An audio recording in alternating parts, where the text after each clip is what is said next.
Welcome to part 1 of the Startup Sales Induction, Understanding Sales. Today we're going to cover the following 8 sections. Firstly, giving you a reality check on sales. Some of the misconceptions that are out there on sales that you'll encounter. What is sales? How can we define it in today's era? Your barriers to entry in getting to that awesome customer. Being accepted by your customers, how to fit in. The customer journey, their journey in making a purchase from you. Daily practices, what you can do each day to build up sales results. And finally, talking about influencing and how important that is. All right, now let's have a reality check. Now, many startups start from either as school leavers out of high school or finishing a degree or a diploma at college, and they decided to start a startup. Others might have several years experience and they decide to pack that in and give a startup a go. Regardless of where you come from and what reasons you've begun a startup, here are some things you really need to consider. Firstly, you have very little time to make something work. You need to get traction as soon as possible. Getting in customers, getting revenue, proving your idea in different ways. Believe it or not, there's a high chance of failure. Now, I know you're special and everyone is, but there is a high chance that your startup will fail. And understanding that right at the beginning gives you that sense of urgency, that real hunger to make this work and drag it to reality. Thirdly, sales is just as critical to the success of your business as your product. It is so important. The distribution of your product has to go somewhere. It's not worth thinking about, I'll build the best product in the world and the world will find it. It just does not happen. Sales is important. If you don't sell, there is no future for your business. You have to find ways to bring in revenue. Your bank account will go down, or your investors will over time lose interest if you can't demonstrate some level of success. And then finally, if you don't think that this is for you, then don't commit to a startup. Realize that this is a big commitment, starting a startup and making it work. If it's not you, if you don't feel that you can do sales in a startup as a startup founder, then don't start. Stay in your job and be happy. Now, there are 5 misconceptions that I see a lot when people start thinking about sales and have concerns about selling. And here are the ones that I see the most often. Firstly, sales is dirty or icky. I don't feel comfortable asking somebody for money. I don't feel that it's a good thing or it's a dirty sort of thing to do. The other thing is sales is not a profession. I had an elderly aunt say to me, "Why do you have 2 degrees and you're in sales?" Sales is for people who can't get a job or aren't professional. Sales requires charisma, so you need to be that sharp, shiny person standing at the door knocking and handshaking everybody, and you need to be loud and noisy. Salespeople are dishonest. They'll say anything to get a sale. And lastly, I just can't handle rejection. I can't do sales because if someone said no to me, I don't know what I'd do. So how can we define sales? In my opinion, sales can be defined as the following.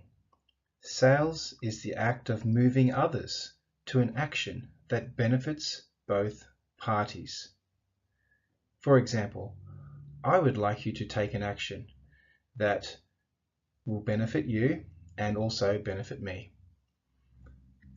According to Daniel Pink, we are all in sales, not just the people who are selling products, but all of us in sales. We could be a teacher, we could be somebody who's a coach, we could be somebody who's there to help others to move to other actions that provides benefits.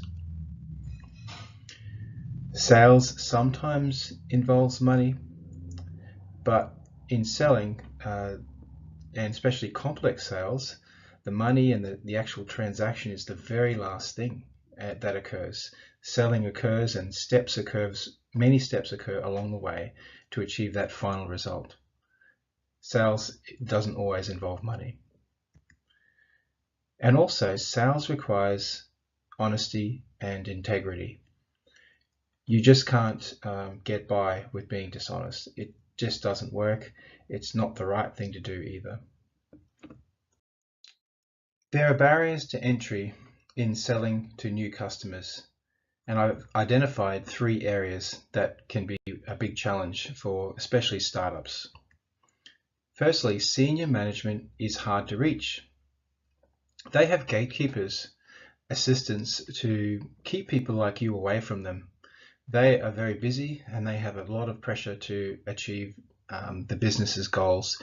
If they were to say yes to every person that approaches them, they would never get their jobs done and the business would suffer. So gatekeeper's job is to keep you away from them, and that makes it very hard for you to reach out to them. They don't like meeting new people. They like to deal with the people they know and trust. Secondly, organizations resist change. When they are used to suppliers, they'll stick with them. And often suppliers can have long contracts, 5 years or more. And technically, it's very difficult to make changes to IT systems and other changes to the business.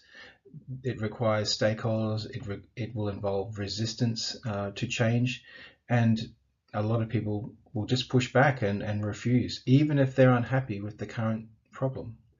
So don't think that I've got a product that can increase everybody's productivity by 20%, that you'll instantly sell. People resist and push back against you. And lastly, relationships take time. It requires an upfront investment, especially in business sales. You need to invest in that customer for quite a while before there's a return on that account.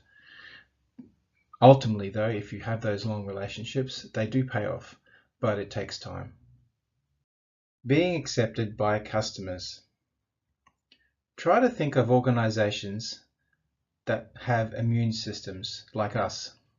Our immune systems protect us from foreign bodies and diseases and viruses that don't belong with us, don't belong as part of our body. Organizations are like this. They don't like to associate with people or organizations that they don't connect well with. They like to buy from suppliers that they connect with and are similar to them. Are you a good fit for your customer? Can you connect with and fit in well with them and not be attacked by their immune system? Here are some examples of ways you could connect better and be accepted by your customers. Learn about their mission. What's their mission statement? What are they trying to achieve as an organization? What are their values? And focus on the things that you have in common with them. Even if you're very different to that organization, identify what are the common areas that you share with this organization and build on that. Now let's talk a bit more about these customer relationships. As said before, they require upfront investment. The ROI takes time. And also, you should become, or should strive to become, a trusted advisor to your customers. Now, there's a great book on this slide, The Trusted Advisor. I suggest reading that. It's a really good way of better understanding how to build on that relationship. The customer journey. You should map out your customer's ideal journey to purchase your product. What does it look like?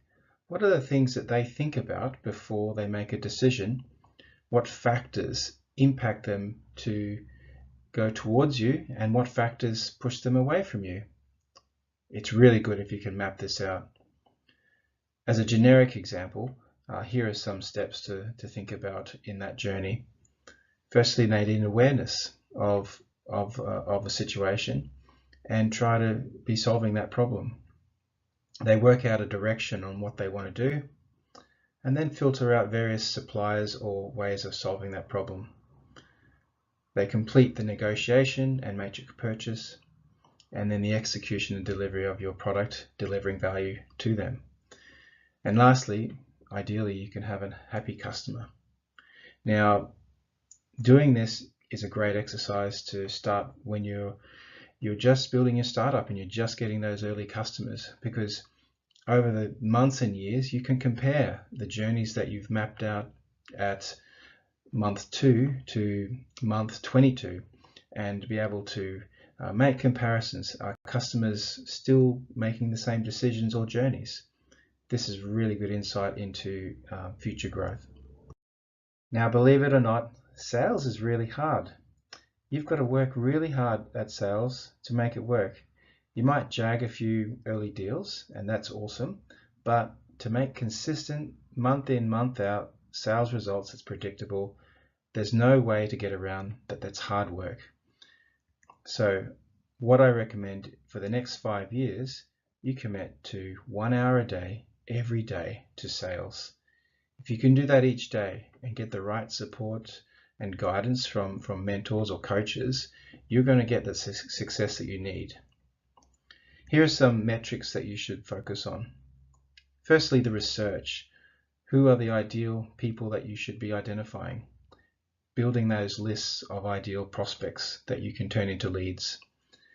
Then the outbounds, the outbound emails, the outbound calls.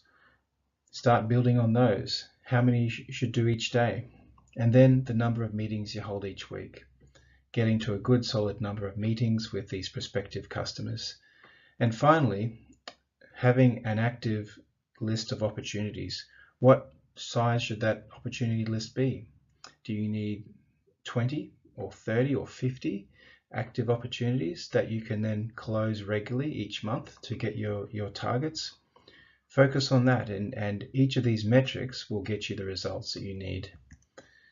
As you track those metrics, you'll be able to see success, just as if you were training your body to do sport or other competitive areas.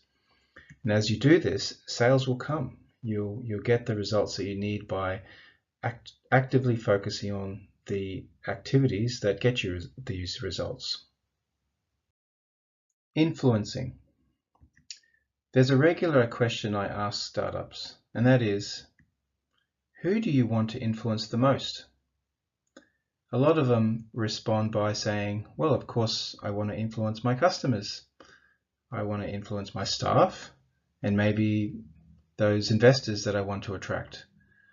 Those are all great responses and great answers, but the person you should be influencing the most is yourself.